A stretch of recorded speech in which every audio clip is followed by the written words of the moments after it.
യഹൂദിയായിലെ ഒരു ഗ്രാമത്തിൽ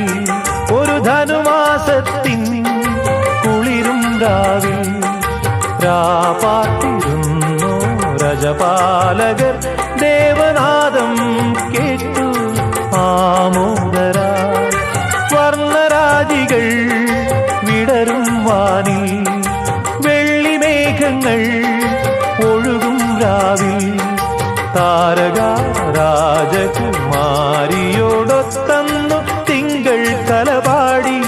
ഗ്ലോറിയ അന്നു തിങ്കൾ കലപാടി